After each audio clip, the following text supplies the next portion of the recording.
there's very few times in our industry that we see some really innovative, groundbreaking technologies in our world that are real disruptors, that are real benefits to our design community, to be able to help homeowners and things like that. How many of you went to KBIS? Show of hands. Okay, couple. We go every year, and there was one particular business with a product that we made a connection with, Dwyer Marble and Stone. And it is a product that took best of show. So out of 700 booths, some of them as big as a city block, it was the most well-attended show. And what we acknowledged was this particular product was really needed or wanted by the design community for a really, really long time. And so I'm gonna show you a quick video. Hard Rock Stoneworks is also going to be a certified fabricator for it.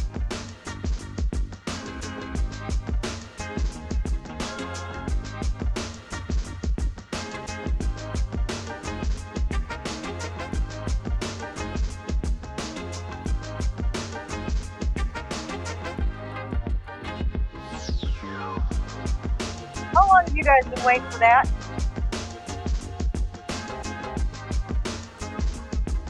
How many times have you been traveling where your phone doesn't, you've got your charger at home? Hospital, airport, side table for the bedroom.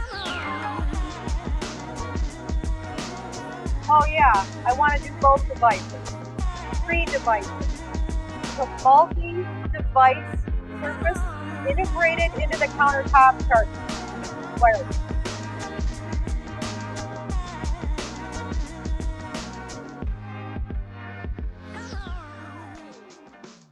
The company is called Free Power. Free Power went on Shark Tank in 2019 with their technology. Young guys, okay, creating something really, really cool that Apple's been really trying to do and failed. Wireless charging with multi-device for the countertop has been in demand for a very long time. The design communities wanted it, and this young guy figured it out. Took his idea to Shark Tank, and he got a 3-shark deal.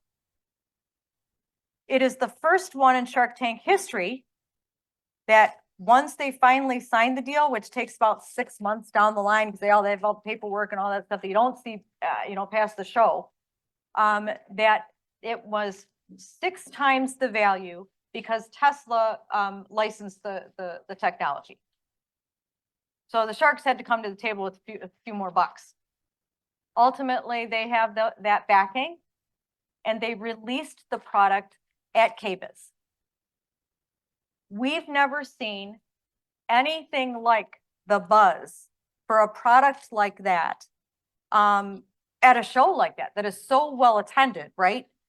The booth was completely packed for the majority of the time, with design community looking at all the ways that they would be able to use this technology. Dwyer Marble and Stone was able to secure an 11-state exclusive distribution agreement with Free Power. How it's going to be distributed is through our fabricator community, Hard Rock Stoneworks being one of them. So if you want this type of technology, there's going to be some webinars for the design community, of which right now they're 12 weeks booked out. However, for all the members here, if you would like additional information on how to incorporate or integrate this into design and you want information about that, we've gotten a single webinar strictly for the group here that will be scheduled within the next few weeks with the founding gentleman of Free Power for you to be able to get your information and be able to ask questions about it and how you can incorporate it into design. So there's a sign-up sheet by Patty at the end. So if you're interested in doing this, we'll contact you and set up time for you to join this webinar. Okay, and it's an interactive one, so if you have questions, you most certainly can do that. The reason why I'm showing this to you, it just launched, you guys. Okay, so material's not even here. We don't have kitchen and bath displays yet. You haven't seen it out there. However, I've got a demo. Now, the one demo in the state that I've got today to let you guys play around with it a little bit and put your devices up here. So it's up here on the table.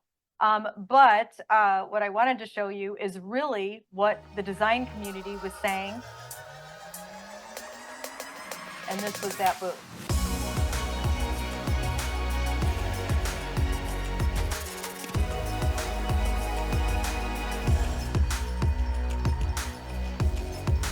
I mean, the technology is amazing. That's pretty awesome that you have the color there. Like this? Yeah. And it charges my phone. Here we go.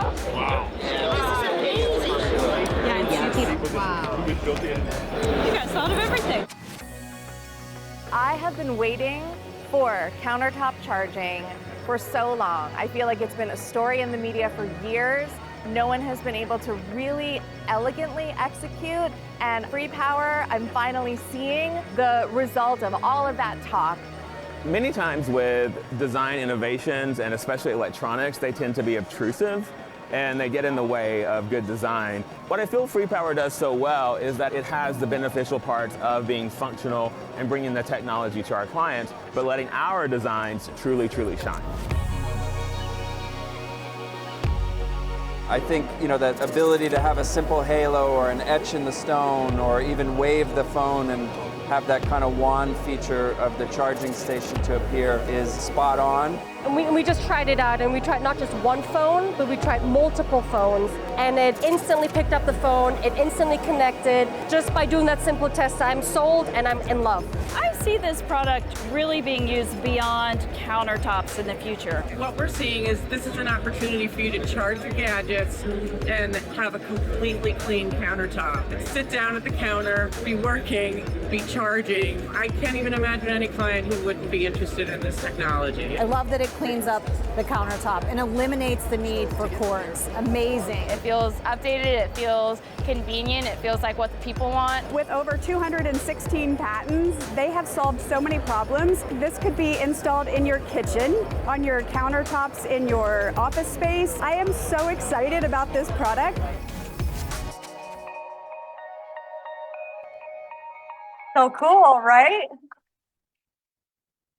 You guys are the first ones to see it. Outside of KVIS. It's installed within the surface.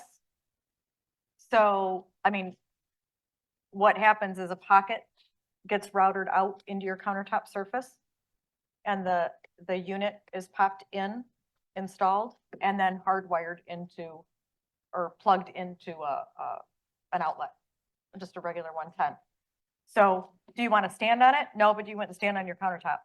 This has a wave to wake feature, so it's hidden. You know, you can't see it unless there's a halo, right?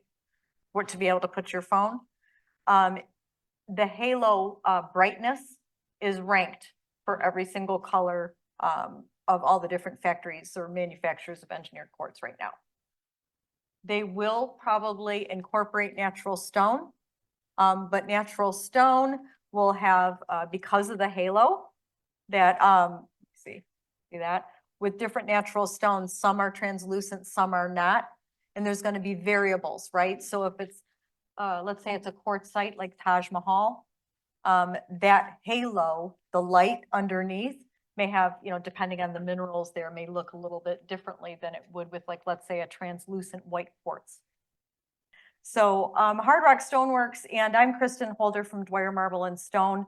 How our relationship works is that we are the distributor, okay? So we are the importer of record. We bring in countertop material, and we handle everything from, well, let's say everything, inside, outside, top to bottom, floor, wall, countertop, hard surface, okay? And we import from all over the world. Some of those collections are curated by us, and then we distribute those goods to folks like Hard Rock Stoneworks, where they take the raw material that we import, and they are fabricating it into your homes and in your projects and things like that. So Hard Rock Stoneworks, and Alyssa's back there, she put on this event. So Alyssa's really great at this. Everybody clap for Alyssa. She's a VP of sales. Okay, and so Alyssa and I worked together in tandem on a number of different projects and stuff, but her company, what they're doing is they fabricate all of your beautiful things into the house or into commercial spaces. And so that's how we work together. So we're a partner with them. They're a partner with you folks, but guess what? We're all partners together because sometimes we see you in our showrooms too, selecting materials. So ultimately, when we do things like that, I'd like to emphasize that I think that this community, we have some of the most vibrant design professionals, I feel, across the country. And we understand how important it is to have what we call successful installations. Okay, and what does that look like?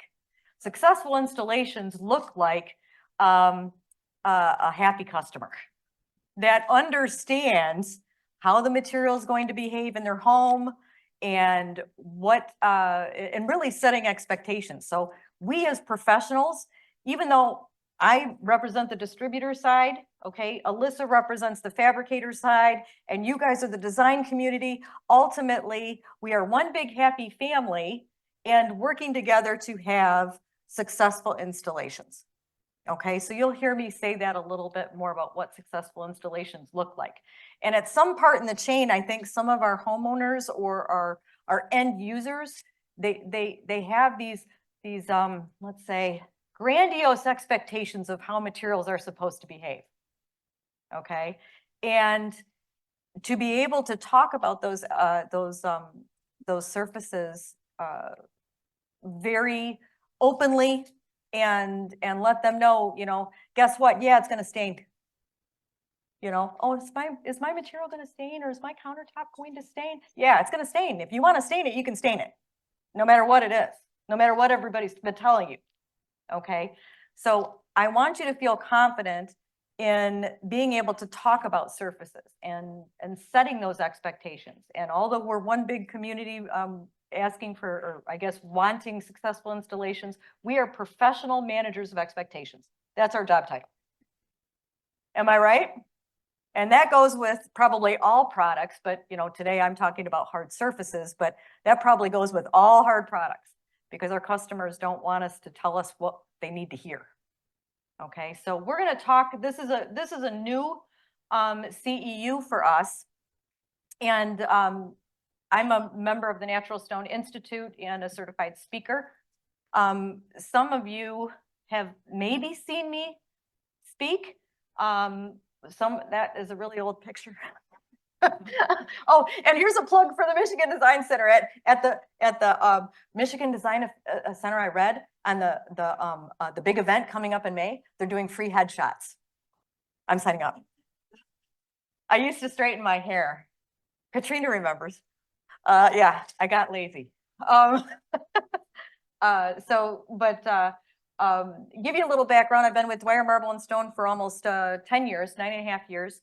Previous to that, I've been in the industry in the really the large residential world. I had a consulting company for about 10 years, and some of you may recognize me from the very long days ago of the Metropolitan Detroit Homebook. I was the founding publisher for the Metropolitan Detroit Homebook, and that was before Detroit Design. So it was a long, long time ago. Let's say it's double digits of experience in the industry. We won't say any more than that. I don't want to date myself. But as a Natural Stone Institute member, what this organization does, the Natural Stone Institute is really the governing body for natural stone.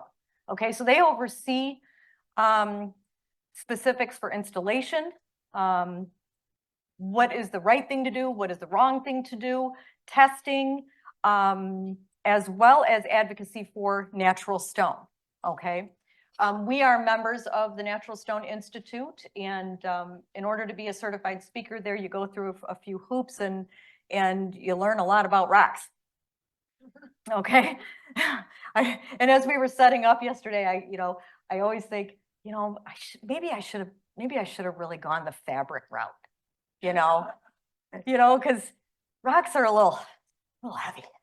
So, we're going to talk a little bit about rocks. Now, when it comes to your continuing education information, There's a couple of ways to register today. Okay, so I put a flyer on each one of your seats, and you're able to go online, and you go to CEUevents.com, you register there, and you put in this code. And that's going to get you your certificate. You can have that printed out directly from CEU Events. Maybe you've done this process before with CEU Events, but it's a super easy, seamless way to do it. Okay. And credit goes to folks that are associated with AIA, as well as IDCEC.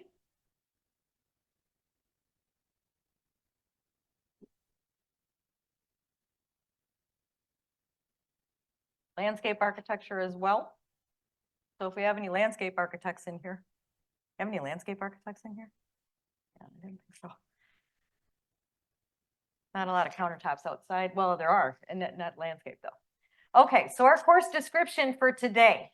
Natural stone has been the premier building material of choice throughout history. Thanks to its durability and timeless aesthetic, inherently beautiful and versatile, it's no wonder that man-made materials aimed to replicate its attributes, appearance, and ultimately its desirability. This course will compare the versatility, performance, characteristics, and green building considerations for both natural stone and man-made materials. And I think, and I'm going to assume, you guys can correct me if I'm wrong, I think that this industry is probably one of, you think, oh, it's probably, it doesn't move, it's kind of a slow industry, rocks are rocks, but there are so many new things that come to market that I think that our industry is not able to keep up on some of those things and some of the properties because it's just too much. And so there's a lot of confusion. And so I'm hoping that I can give you just even a few nuggets. Is that the right word? Fun word. A few nuggets to be able to just take away that will help clarify some of the vast misinformation about surfaces that's out there. It's really easy to think a material is going to behave a certain way and it doesn't, because my rep told me this, or I read something on House or whatever. I'm hoping to clarify some things for you. So if you have any questions about any of the materials that we talk about today, whether it's man-made or natural stone, please ask me, okay, after we have a little Q&A time. But we will also be understanding the key points that will prepare you with knowledge for design concepts, application, and how to educate the consumer. And ultimately, like I said, walking out the door, I want you to feel very confident to be able to talk to your clients about any of the materials that we represent today or that we're talking about today. So here's our objectives. I thought this was a cool photo. Industry, Mother Earth. I say Mother Earth because there are things that are natural, the natural stone side of it. There are some beautiful things that come out of the earth that just can't be created by man. And so I call it Mother Earth because, there's some, it's nice. Let's see. So what we're going to do today, we're going to define and explain characteristics to understand what can affect performance of both natural stone and man-made materials in interior applications. We're also going to compare and contrast characteristics and installation capabilities of these materials to understand the optimal building material choice for project design and installation. We're going to discuss common green building considerations, and we're going to learn which design trends can be satisfied. Lots of complex interior design applications. We'll show you some of those things that are happening with natural stone or with man-made materials. Now, there are things I want you to be aware of this. We're going to talk about some of the natural characteristics, and those that have seen you guys or seen me speak about natural stone, I do a Stone 101. There are characteristics, or what I call inherent characteristics, of either natural stone or man-made material, and they are what they are, folks. Okay, we can't make it something it isn't. So we're going to talk about, let's say, some pros or some benefits, and then we're going to talk about limitations. I don't like to say cons because I don't think that there's any material out there that has cons. It has limitations. Okay. And every client and every particular job that you're doing, there is no perfect material out there. There's tons of different material, but there's no perfect material. There's a perfect one for that job and perfect one for that client. So we'll talk about some inherent characteristics that come along with those materials. And hopefully those will be some of the nuggets that you'll take away with us.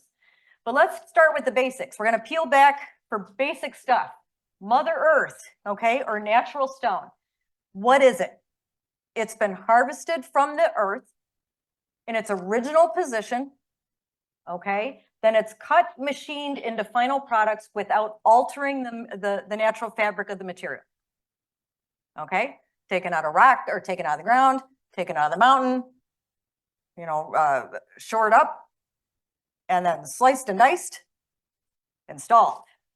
Okay, that's natural, a natural product.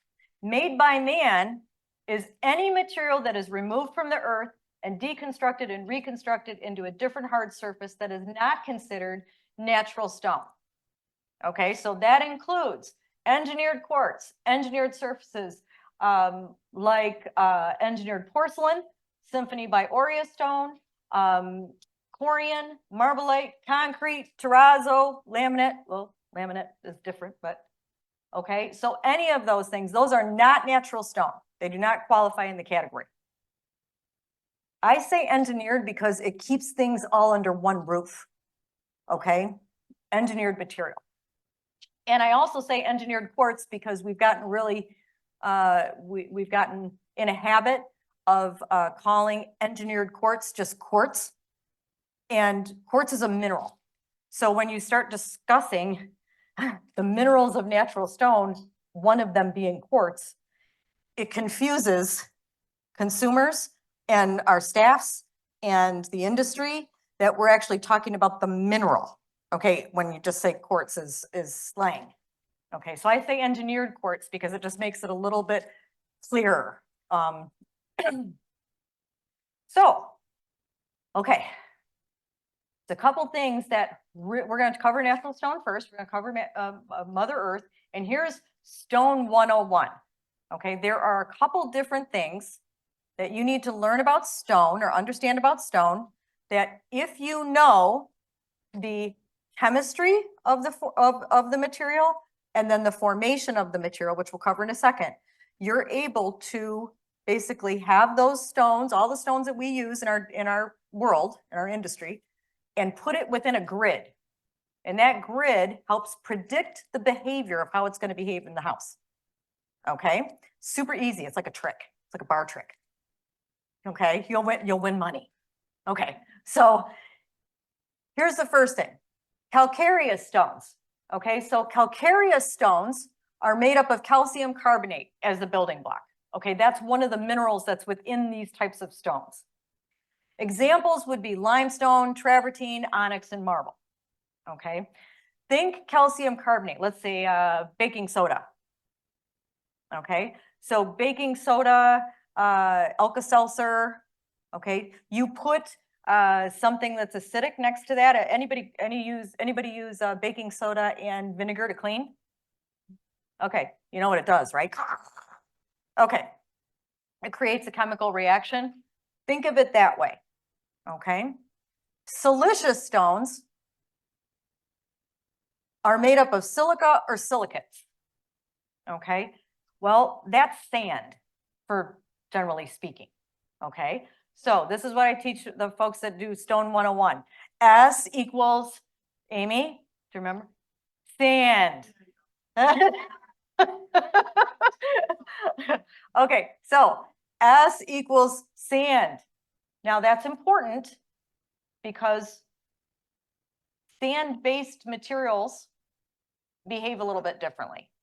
And those sand-based material examples would be sandstone, surprise, slate, quartzite, serpentine, soapstone, granite, basalt, bluestone. Okay?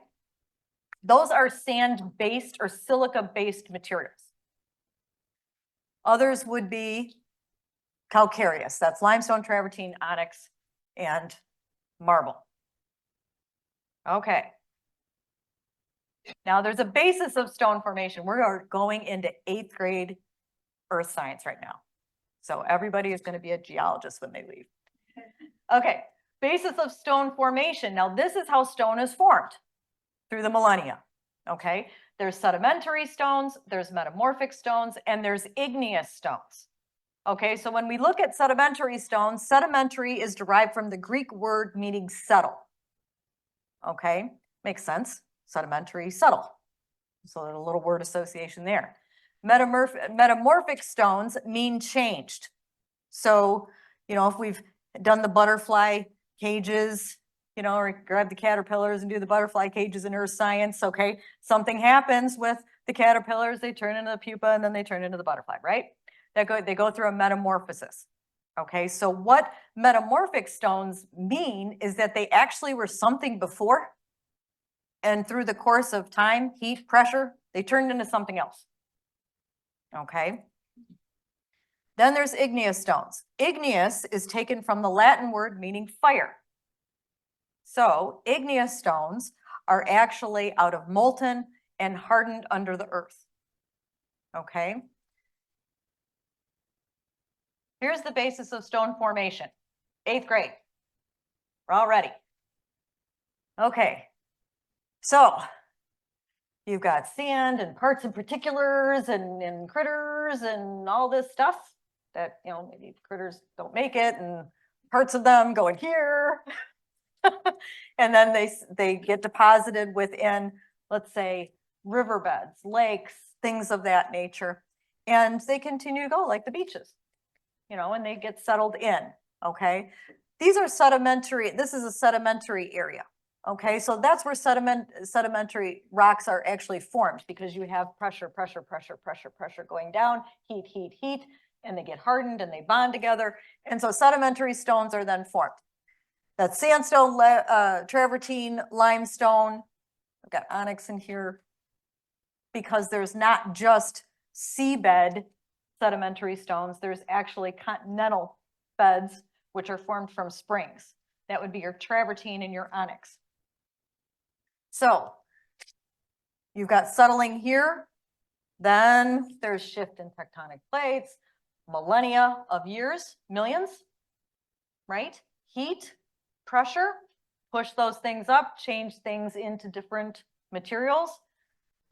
That's where the metamorphism happens. You've got metamorphic stones like marble, soapstone, and quartzite. Quartzite has a lot of misinformation, but ultimately quartzite is a child of sandstone. Okay, which makes a lot of sense in some respects, but it is. Then you have additional heat, maybe earth shifting, volcanic activity, magma underneath the Earth's mantle, pushes a lot of that magma up through the earth. That magma can cool. It has different minerals within it, and that causes or that creates other stones. Those stones would be igneous rocks, fire, hot stuff, granite, basalt, okay? So that's real, let's say, general terms. This is that grid I was talking about. And it's basically, you've got your axis, right? Chemistry down this side, formation down this side, and then we can plug in different materials. Why is this important? Because it allows us to be able to discuss potential vulnerabilities of different materials. Calcareous stones have, ultimately, they have a weakness to acids. Okay, so when we do baking soda and vinegar and it goes like this and it creates a reaction, that's what happens when lemon gets put on a calcareous stone in a kitchen. Is ultimately you have a microscopic reaction that's happening. Now, is that a bad thing? Nope. Is marble suitable for the kitchen? Yep. Is limestone suitable for the kitchen? Yep. Is travertine suitable for the kitchen? Yep. Is onyx suitable for the kitchen? Yep. Everything that we sell as a hard surface is suitable for the kitchen. It's also suitable for the bathroom. It's just your customer needs to understand how it's going to behave. So guess what? Do you need to wipe up your counters after you have a little party or make yourself a cocktail and you have lemon? Yep. If you leave it on there, there could be a chemical reaction after a period of time that will etch the product. Is it ruined? Nope. But can you wipe it off with Pledge? Nope. You have to have the material restored. Okay, so if you want it to be shiny, shiny, shiny, if it's a polished material, it has to be shiny again, then you incorporate that into a maintenance program. That's not hard to discuss. People understand that they have to have their landscape done and they have to have the stuff taken out of the vents and those things blown out, and there's maintenance programs that we do for our homes.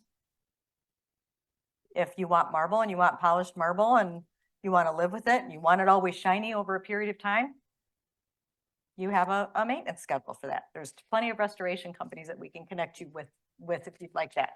So all of these materials suitable for interior home.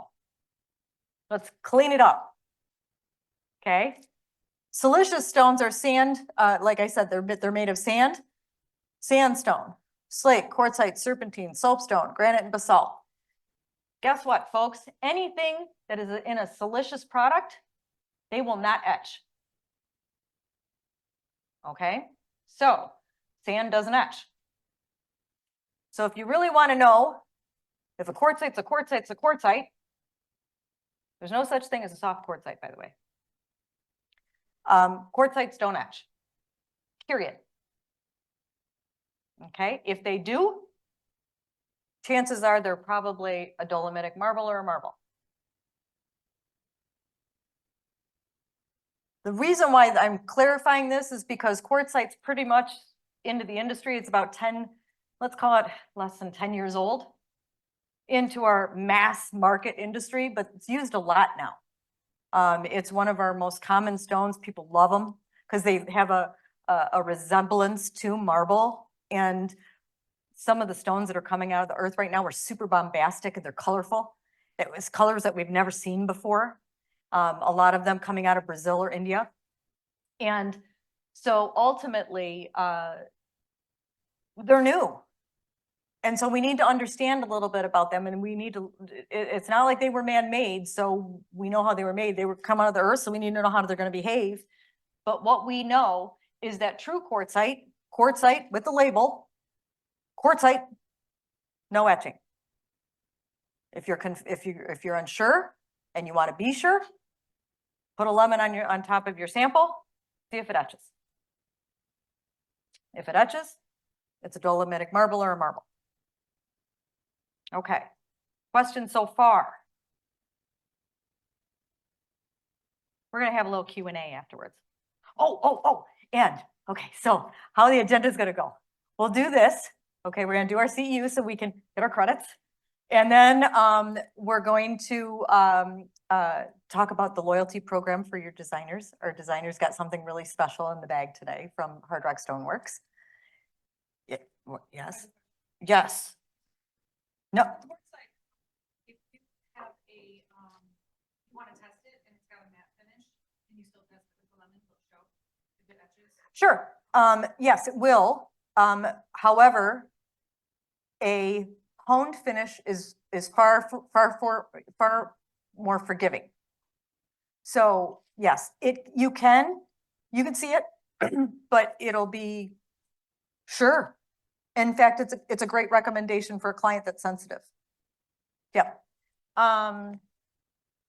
Okay, so we're gonna do we'll talk about the loyalty program, and then I've got a super top secret something to show you from KBIS, and something that we'll get to talk about. And then Alyssa and I will be Q&A. right?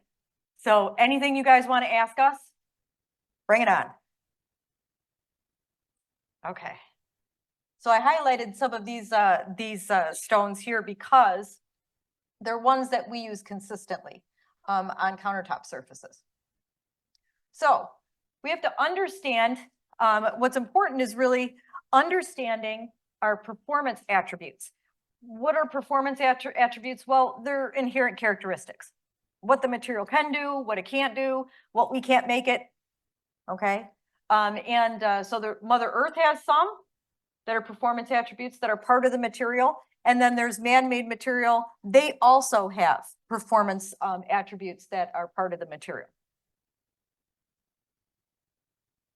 I put this on here because everybody asked us in the showroom. Can I put hot pans on my countertop? Everybody. You know what my answer is? Yeah, don't do that. You know, they don't really think about it. Look, I'm a builder's daughter too, so I get it. Okay, I've heard my dad talk to homeowners or during the build at 11 o'clock at night with Mrs. Jones, very upset about something, you know, and so I get it. But they really want us to tell them that they don't have to worry about anything. That yes, you're going to install this and it's going to look exactly the way it did 30 years later, and you won't have to clean it and you won't have to do anything. Right? But here's the thing. Why they ask me that just amazes me. Out of all of the things in a home or in a residential project that you would want to, or that you would need to replace, countertops are like the last thing on the list. Okay, they can damage the cabinetry if they need to get ripped out. They can damage any type of backsplash treatment if there's a backsplash treatment, right? They damage that. They're heavy. Okay. So here's the thing. I've got pans on this particular material. Just from a reference, they're not hot, by the way. They're lined up. They look like they're advertising this pan company. Thank you for telling the marketplace that they could put pans on the countertop with their marketing. But ultimately, I tell folks, yeah, don't do that. Use a trivet. Okay, use a trivet. Be cautious. Take care of your things. Okay, because could you? I don't know. Maybe. I just don't want our customers to think that they should, and they can. Because they want me really, really badly to tell them that they can. And I won't. So there's a number of different reasons why this matters.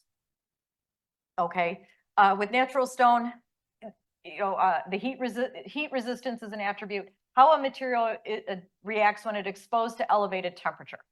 That's what the heat resistance means. Why this matters? Well, some materials will scorch.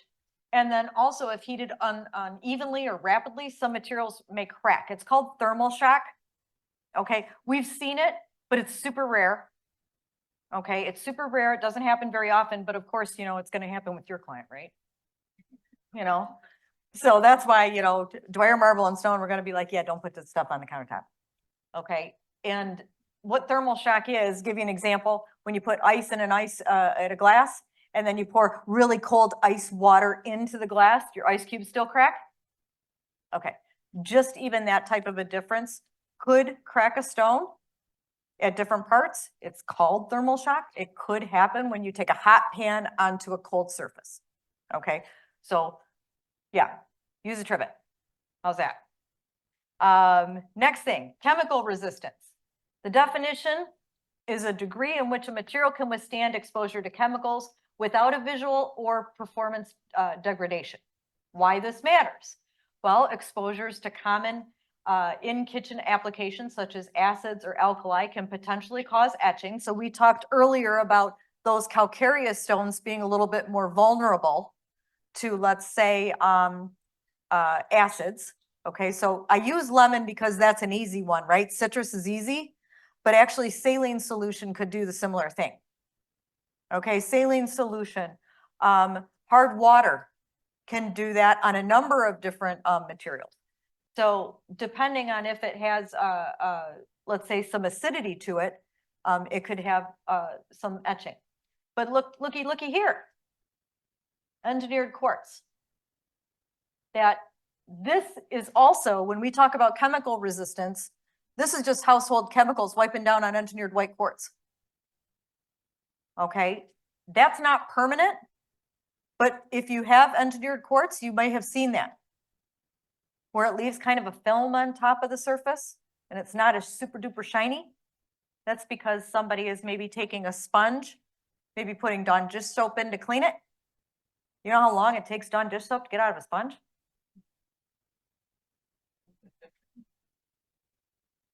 Okay, and they're taking that soapy sudsies and they're putting it on their white countertops, and geez, it sure does look clean until that white bay window, the sun starts shining on that surface and you see the smears. Or maybe you don't, and you do it over and over and over again until it leaves a type of residue behind. That's not getting the soapy sudsies off. It happens. Okay, so chemical resistant. Is engineered quartz chemical resistant? You bet. You just got to get all the soapy sudsies off. Okay. Stain resistance. Lots and lots of customers ask, will this stain? How many customers ask you that? You're picking this out. You know, you're giving some suggestions of maybe some things that'll go with looks and design and everything. Is this going to stain? Well, you want to stain it, go ahead. Take a Sharpie pen. Let's try it. Okay. Now the question is, can it be removed? That's the bigger question. Not can it stain? Because you want to stain something, you'll stain it. Everything I got. Stone, porcelain, quartz, engineered quartz, excuse me. Let's see, what else? Symphony by Aurea Stone. What else we got? Lots of stuff. Corian, yep. Okay, can you stain it? Yes, you can. How can it be removed? Many times the answer is yes. But so we say that this material is stain resistant. We say you use the word resistant. There's one word I never want you to say with your clients. That's proof. Right. Not stain proof, not heat proof, not what was the one before? Scratch proof. It's resistant. And they all are. We'll talk about that just in a second. So stain resistance. It's the material's ability to inhibit a residual visual discoloration, just detracting from its appearance. Why this matters. The ease of removing stains varies by materials, and sealers can increase stain resistance on porous materials, as well as some lesser porous materials. Okay, so can sealers help that along? Yes. Will it prevent it? No.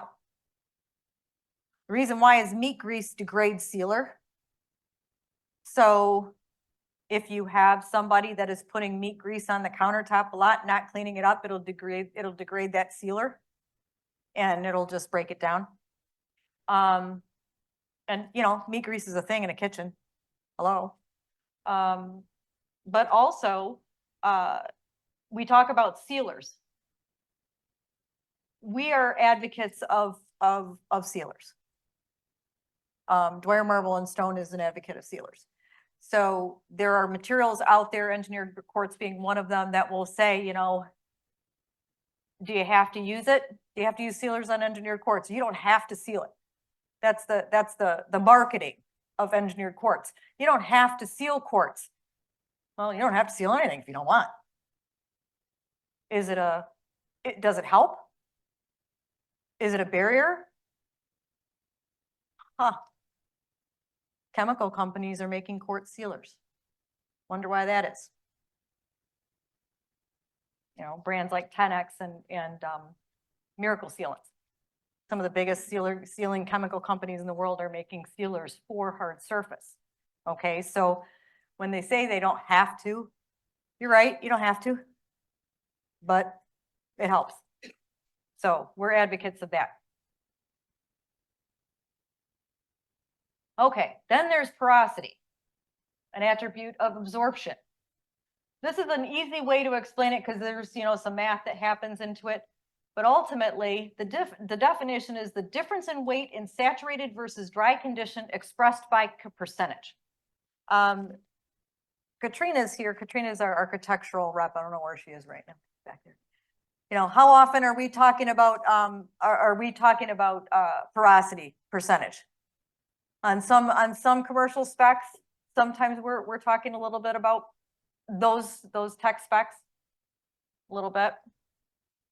Each one of those materials that we sell have a different porosity rating. And porosity is how fast liquid will absorb into the surface, okay, or evaporate. And so certain materials have a higher absorption rate than others. What does that mean to anybody here? Is that sealers are really going to help, okay? And there's not one sealer application is for all. Sometimes different materials need a couple different layers of sealers because of the porosity rating. But this is what it looks like. You've got, you know, this is a nice fruit one that explains it. So you got red cherry granite over there and juicy orange limestone over there. And if you pack in smaller, like if you look at each one of those cherries as being a mineral aggregate, and then the space in between there as the pores, you can actually pour less water into the cherry one as you can in the orange one. Meaning that particular material that has more minerals, tighter, closer together, that's going to have a lower porosity percentage than the one that has larger chunks and more room for those pores to be. Okay, does that make sense? Okay, so the materials with a lower absorption rate tend to be more stain resistant, and then highly absorptive materials often benefit from sealing.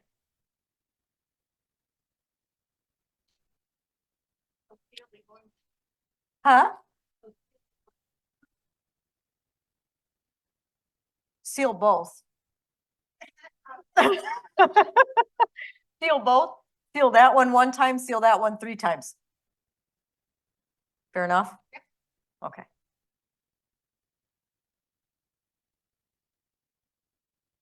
So an attribute summary is all, here's the big picture discussion point.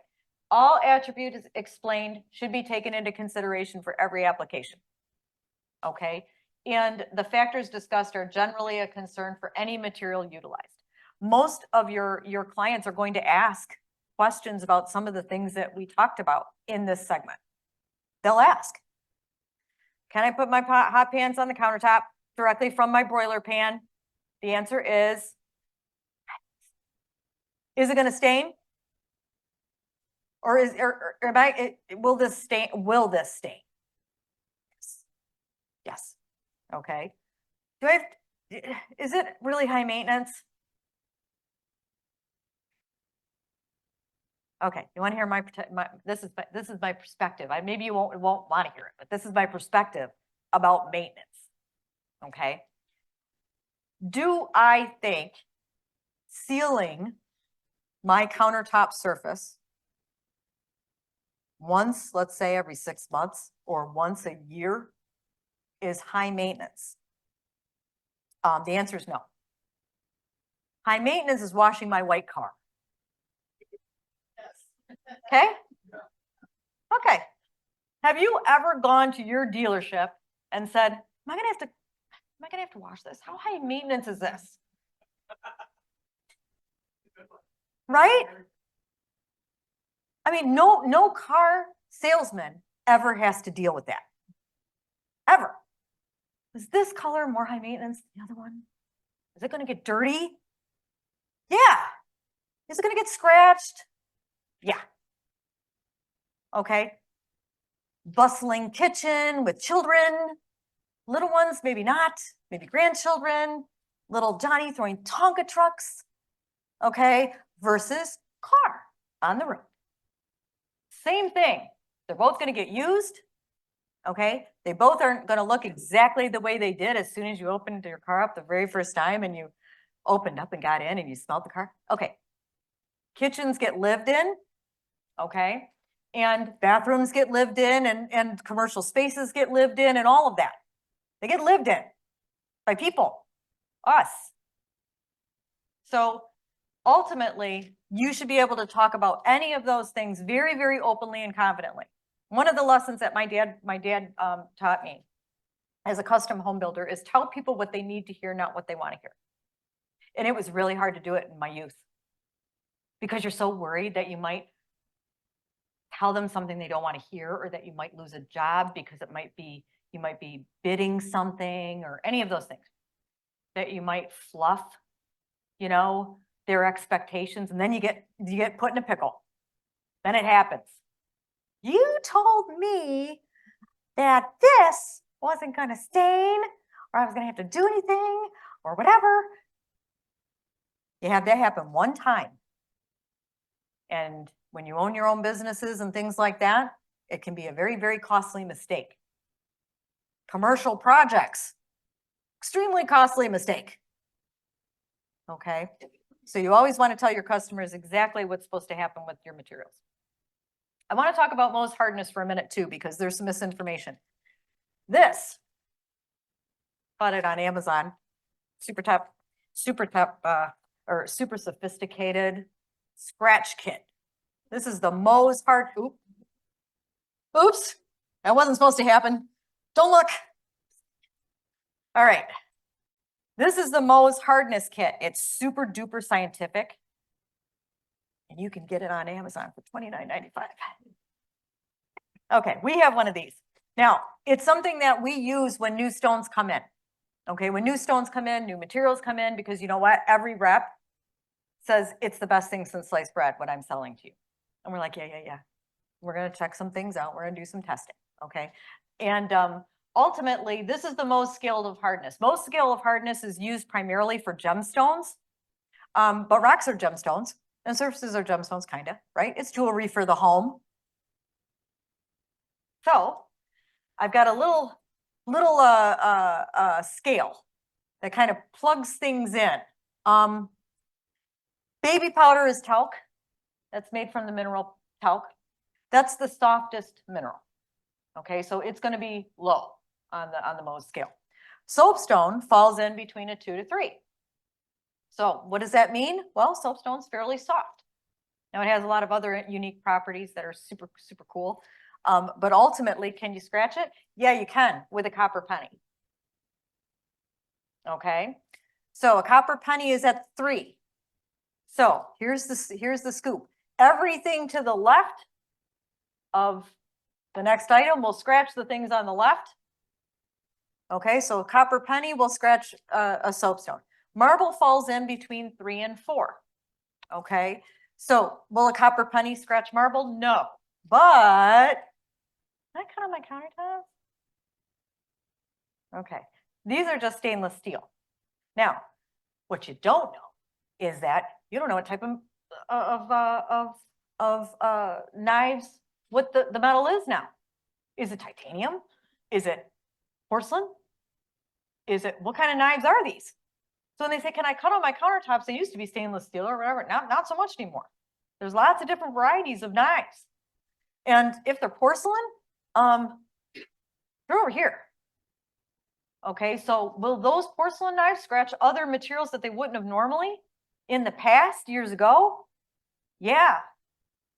Okay, well, you said, that's why I say don't cut, use a cutting board. Okay, use a cutting board. Okay, so marbles at 3 or 4, stainless steel knives fall at a 5. Granite, okay, there's lots of stones into the granite category, but for the most part, granite is in 5 to 6. I like to give ranges because they're not just one thing, especially with natural materials. Black absolute granite is far harder than an exotic granite, like a blue Labrado. Okay, so it falls within 5 and 6. Engineered quartz, guess what? 5 to 6. They happen to be pretty damn close to the same. Now, that's not necessarily what we heard marketing wise but it's the truth. So Mo's kit, if you want to check it out, check it out. $29.95. Glass is at 5.5.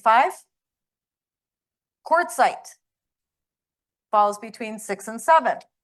Now, the reason why I wanted to point this out, quartzite is getting mixed up with our customers with engineered quartz because we say quartz all the time, quartz, quartz, quartz, quartz, quartz. So they get it mixed up and they're like, well, and they always talk about the natural stone and are these the same things? Quartz is the mineral, okay? Quartz, the mineral, tests at 7 on the Mohs scale. Quartz, the mineral.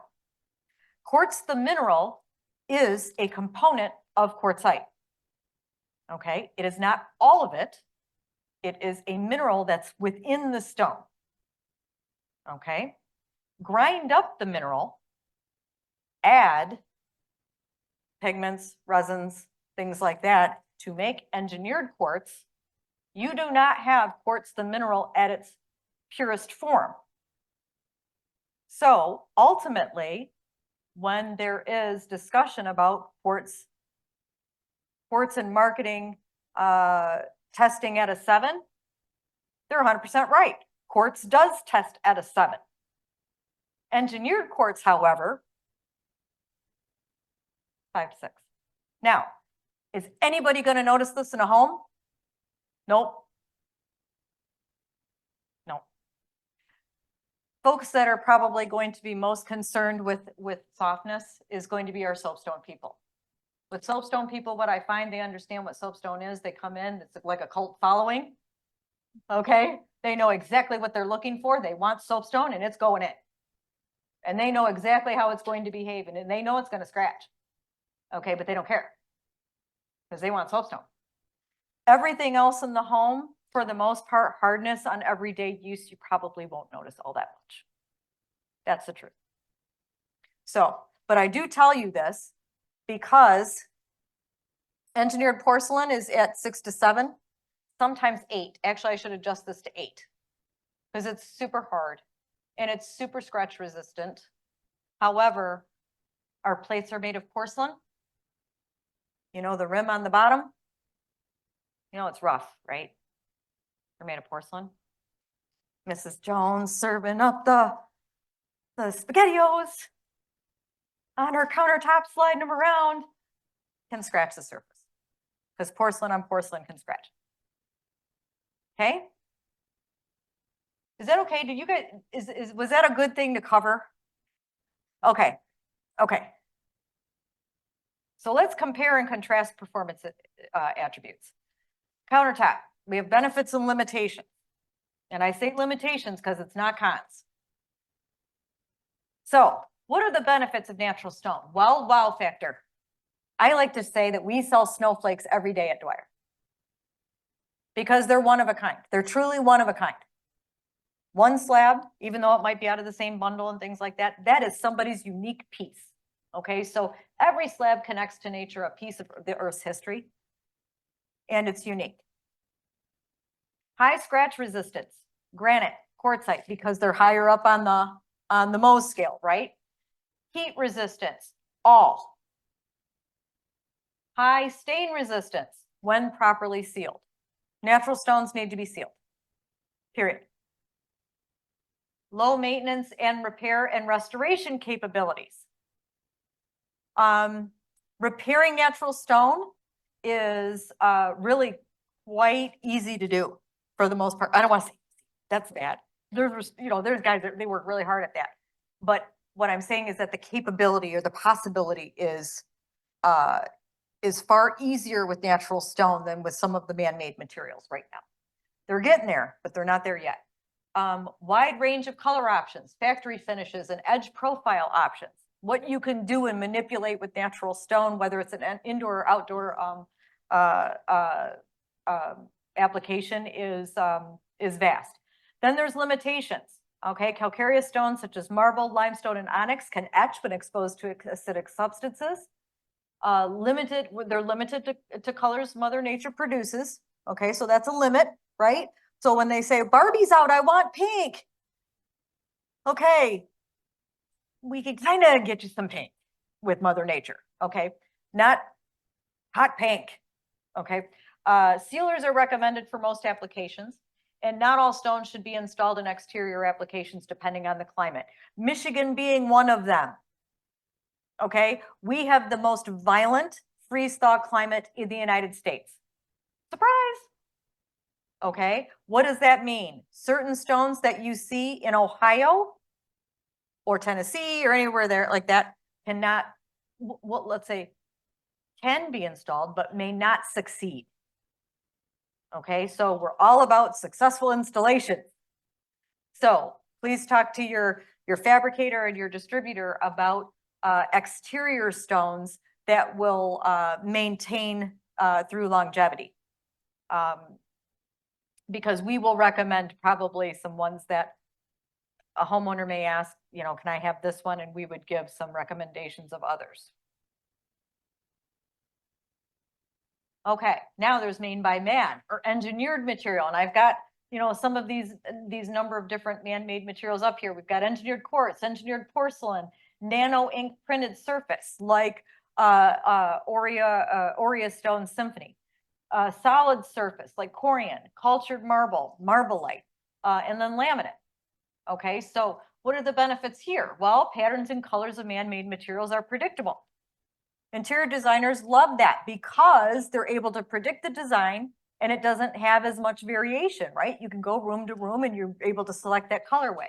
Next thing, high scratch resistance, quartz, porcelain, nano ink printed surface, high heat resistance, high stain resistance for quartz, engineered quartz, porcelain, nano ink and printed, low maintenance and repair, restore potential. Now, the limitations, interior installation, okay, except for porcelain. So porcelain can go outside, but everything else here for the most part is inside. You're also limited to colors factories produce, okay? You're also with limited thickness options. So some of those materials don't come as thick or can be ordered as thick. Like you can get up to 5 centimeters or 7 centimeters if you want to do some things outside for natural stone. Those things aren't factoried for engineered materials. And there's some limited edge detail options because of that. So if you want an OG edge on porcelain, chances are that's not going to be able to happen because you're only dealing with a 12 millimeter material. Make sense? Okay, so that's not a con, it's just a limitation.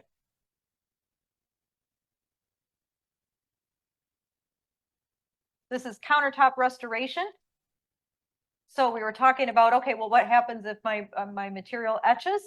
Well, this is what a marble surface looks like when it's etched, but that's how it looks when it's restored. Brand new. Okay, that's why we have banks and buildings and things like that with marble floors, and they look beautiful because they can be. They can be brought back to their original luster. This is a repair and engineered quartz, where a big old divot took out of it. Let's cover that. Does it chip? Does all this material chip? Yep. You know why? Physics. That's it. It's a blunt force on a stationary object, whether it's soapstone, granite, quartzite, engineered quartz, engineered porcelain. Do they chip? Yep. A big old divot was taken out of our engineered quartz right before an event. And I talk about it because Dane, who's one of our employees, took a sample and went just like this and took a divot out just like this. He felt so bad. It was just brand new installed out of our engineered quartz, but we did have it repaired. And here's the repair. I don't know if you guys can see it, but it was pretty good. And it happens. So the benefits of flooring and limitations for flooring, similar. You've got granite, marble, and travertine up there as options. I can't talk about all the natural stones, but many options for surface textures and edge treatments. There's some textures are slip resistant. Some finishes are slip resistant. Some natural stone is UV resistant. There's a variety of thicknesses. They're easy to care for once they're properly protected. There's a variety of patterns and sizes and enduring color if properly maintained. The limitations of natural stone for flooring. The calcareous stones, such as marble, limestone, travertine, can etch when exposed to acidic substances, which we discussed. That includes some chemicals. Cleaners. Sealers are recommended for applications, and not all stone should be installed in exterior applications, depending on the climate, because of, let's say they could have failure in an exterior environment, because if there's a high porosity and you have freeze thaw, what happens to that natural stone? Starts popping. Okay, so if you're doing exterior environments, there's exterior stones and things like that that are really recommended for Michigan's climate. Then we have polished surfaces may require a topical treatment to increase slip resistance.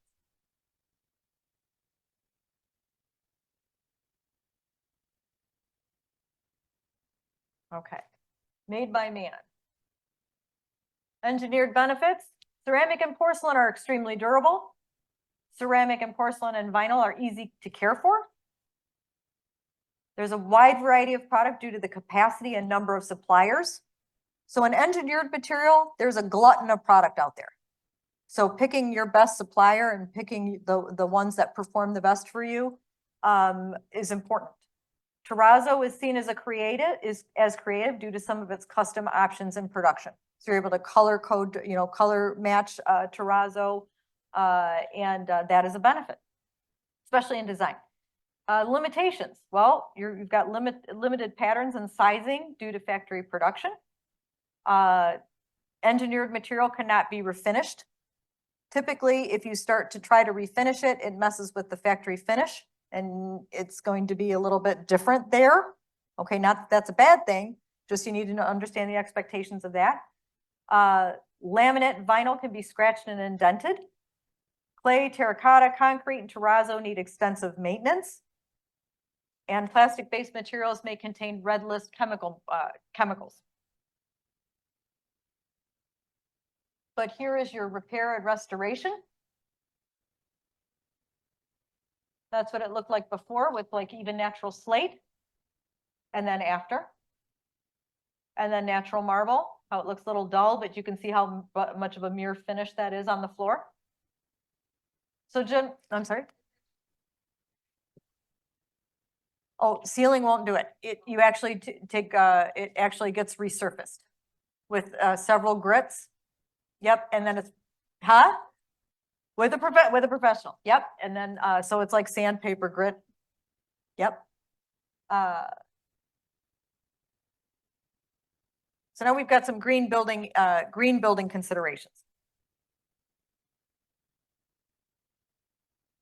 So, green building considerations for natural stone. It has exhibited considerable durability and context for both local and regional environments and applications. In some cases, these have lasted for hundreds of years, even millennia.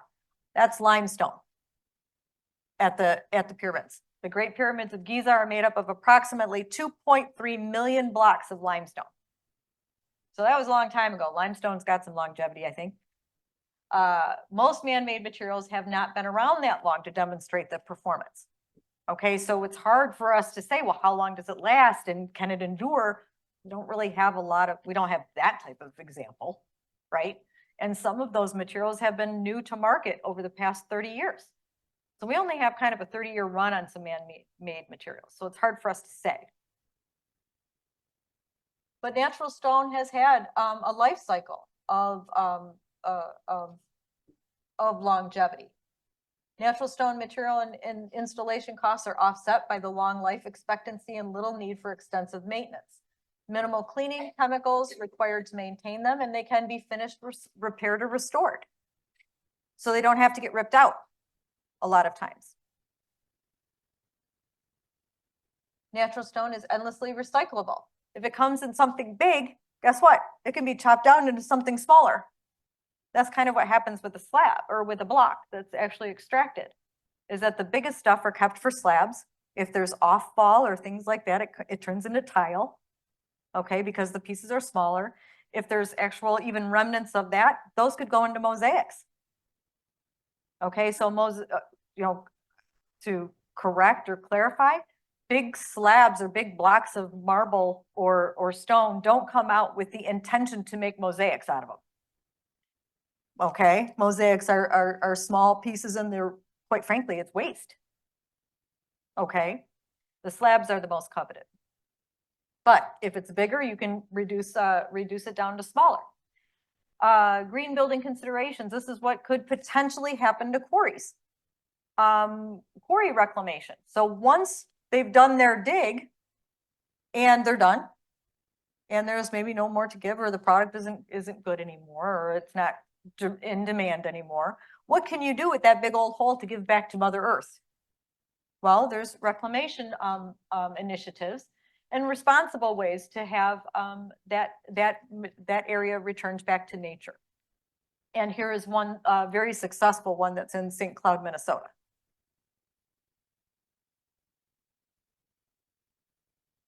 The other green building consideration, especially for natural stone, is that it's 100% natural stone. So it's red list free. And for folks that are designing in the green building world, that's significant. So engineered quartz includes a number of different man-made materials and chemicals.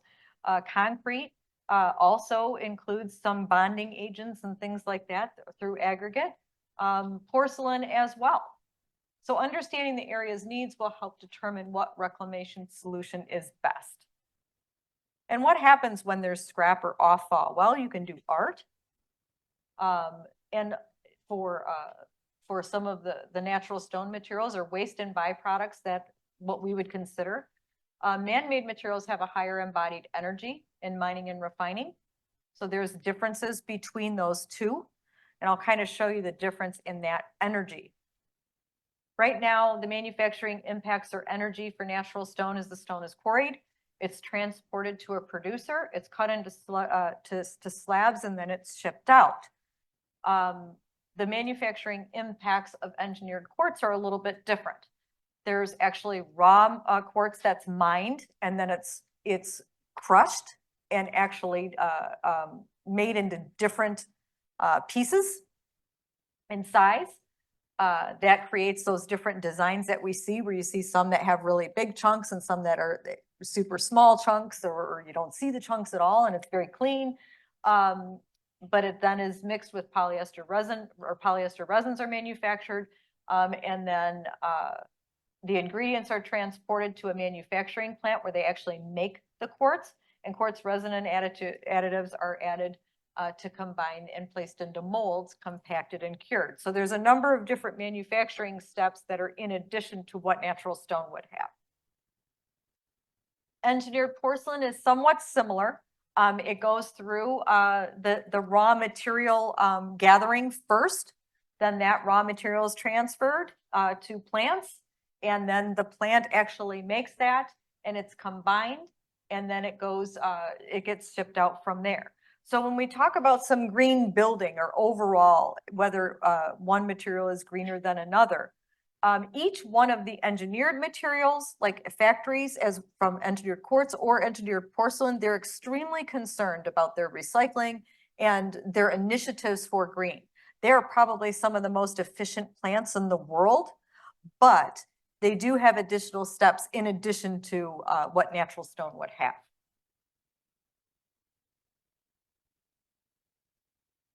Okay, let's talk about some innovative design. So interior wise, there's a lot of, from a standpoint of natural stone, there's a lot of creativity opportunity for designers. Natural stone is infinitely versatile, and new technologies that come up allow for different creative techniques. This one in particular was a relief. It's a relief installation. It was 7,500 pounds. It won numerous awards, 300 parts, taking 4.5 months from 5 a.m. in the morning till 10 p.m. at night to meet a deadline for a client. And this one won the 2018 Pinnacle Award in the NSI Awards for the architectural carving category. But this is of black granite and basalt.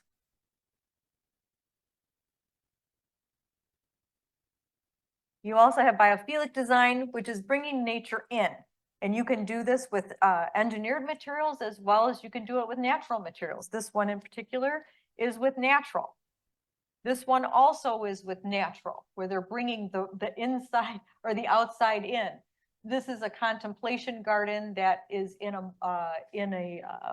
the Canadian Museum of Human Rights in Winnipeg. And that is all natural stone that is in their stalagmiting from the floor. Stalactite comes down.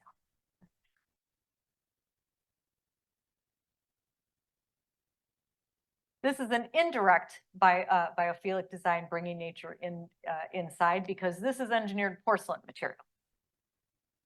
So although it's not natural, you're still bringing that earth inside because it has those natural elements. It's pretty striking. You have cultural connections with natural stone. What we find, I think, with natural stone is that there's an emphasis of trying to bring indigenous stones into, let's say, structures where we live regionally. This one in particular was in, let's see, they brought in travertine. This was in Hollywood Beaches, Florida, so this isn't necessarily an exact, but what we'll find is we'll find a lot of limestone that's being brought into our rooms and our spaces because we have a lot of limestone deposits. So a lot of Indiana limestone and things that are in our spaces, just because it happens to be within our region.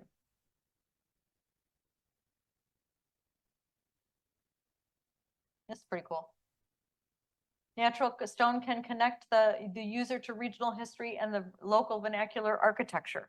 This is Las Vegas rock that's at the Sahara Spa at the Cosmopolitan Hotel in Las Vegas. Looks like sandstone and remains slip resistant even after polishing. But you have additional cultural, but also projects that have legacy to involve. This is a beautiful church that got renovated. It won the Tucker Award in 2020. It's Sacred Heart Cathedral in Knoxville, Tennessee. This particular space right down here, they invested in creating a design that included 12 different marbles in this space here and here. All of it to maintain a legacy for that church, or to create a legacy for that church. Talk about the detail in that. That's lovely. Innovative design with technology allows for additional creativity in the design space. So this is advancements in technology allow for creativity. This type of laser cutting that is happening to stone that we didn't have before. That is now available. So lots of new technologies that come out, water jetting and things of that nature that create really beautiful things with either natural stone or engineered material. This is actually made of brick. You weren't able to do things like that with brick years ago. So with technology, you're able to create a lot of more beautiful.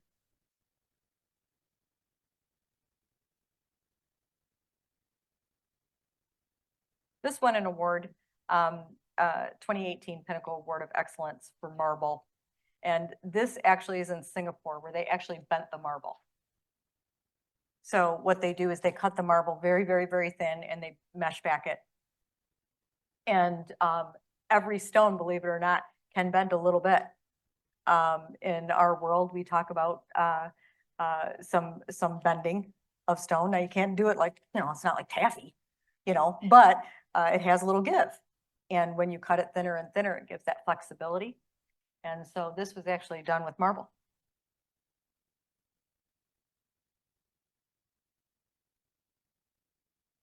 This award was a carving using smoky gray marble as well. It's a wall that is 34 feet across in a lobby.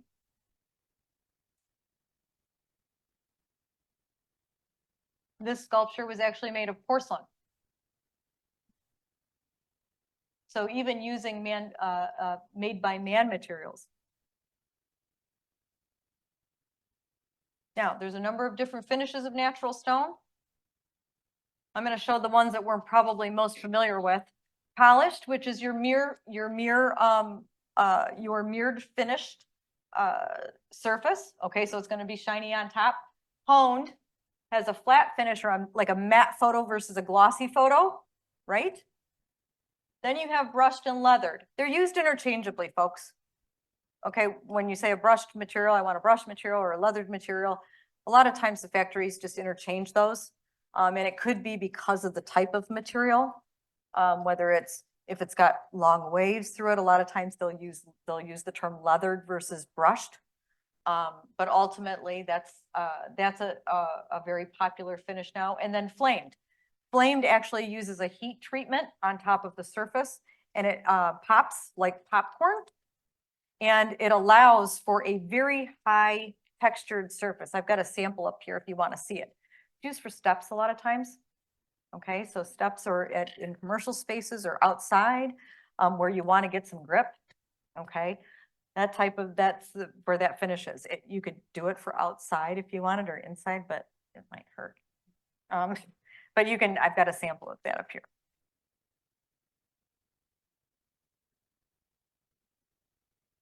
For finishes made by man, they're a little bit, I think that they're a little bit different because we can do lots of things with natural stone. We can grade it, we can make designs on it, depending on what water jet capabilities there are. But with made by man materials, they're you're not really able to do it that much. You have a polished finish that you'll see. You also have honed and matte. Okay, it's called something different than honed. A lot of times it's called matte finish. And then, yes, it does have brushed and suede finishes in engineered materials. But the brushed in a, let's say a brushed in a man-made material is not brushed in a natural material. It's different. Yes. Sure. Yep.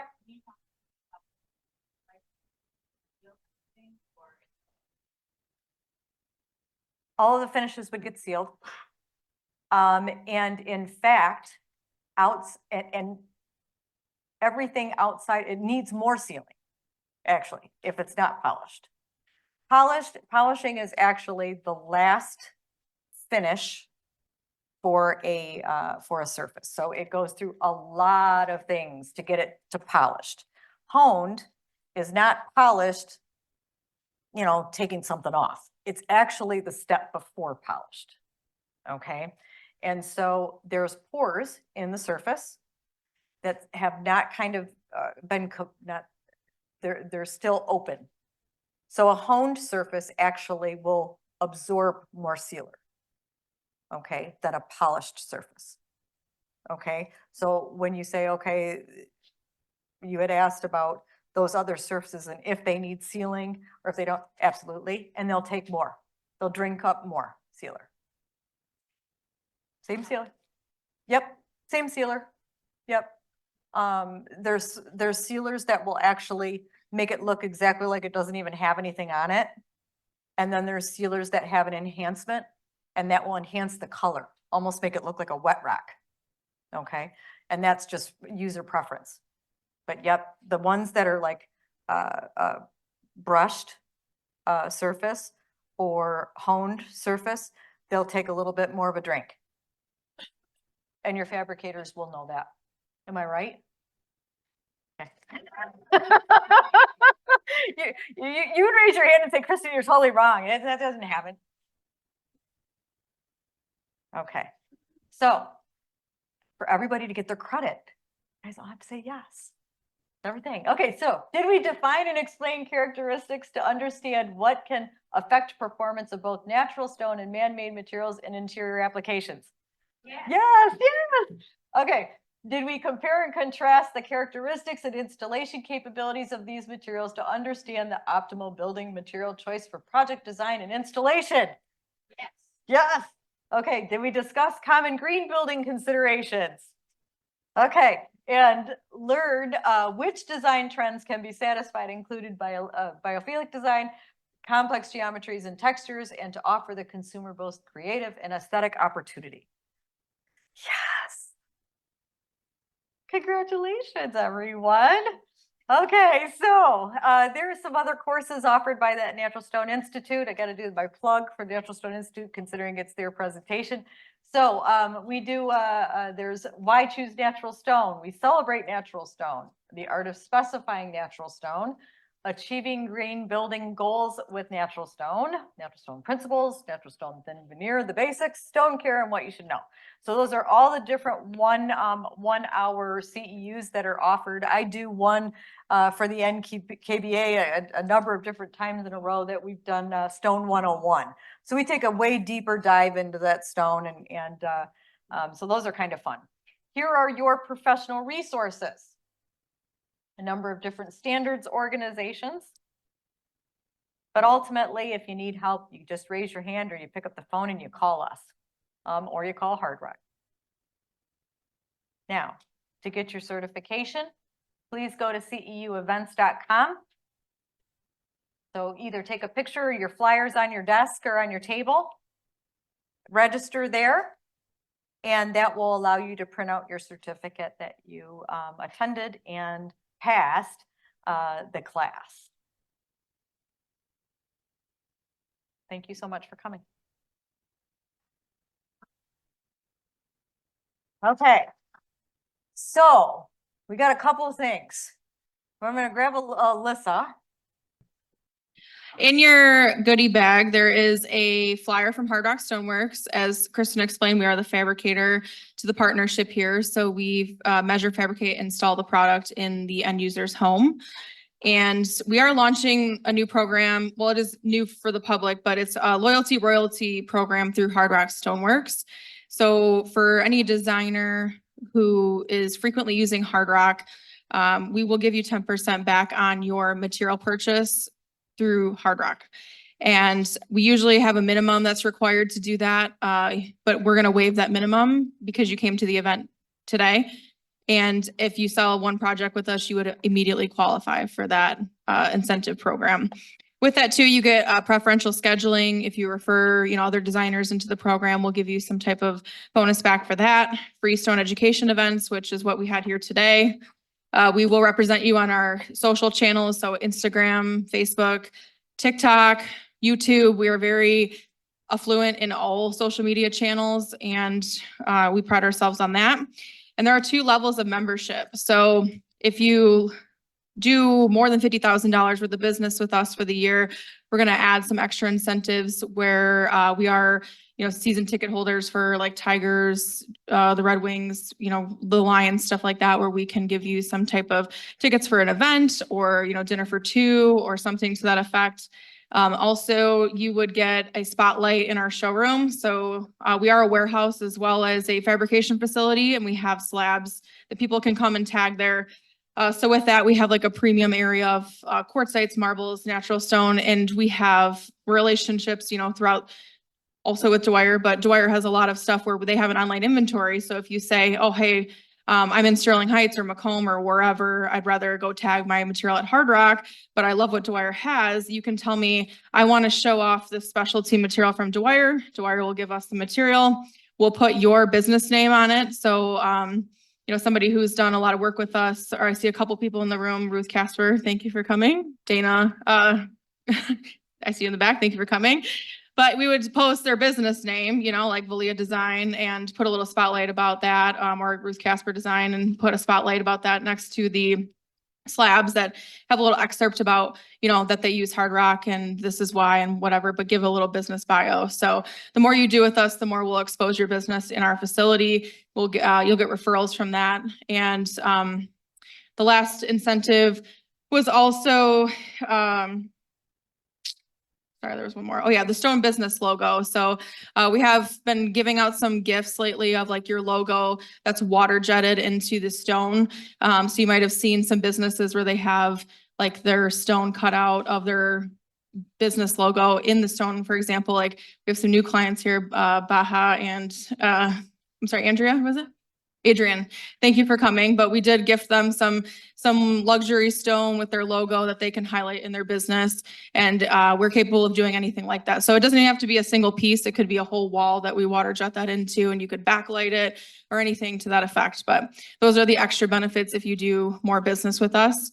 The only thing is if you are like a contractor and you already give that 10% off directly to your customer, it wouldn't work because this 10% off goes back to you. So you have to choose one or the other. Do you transfer your designer discount, to the client, or do you, get that back to you, however you want to, work that out.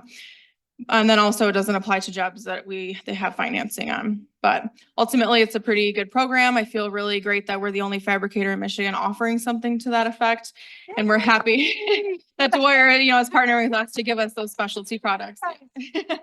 So thank you again for coming. And if you have any questions, there is a QR code on here to go to the link to our website. It's only exclusive for the designers to have access to, and you can form fill to join, that membership. And then you can also refer friends from that website.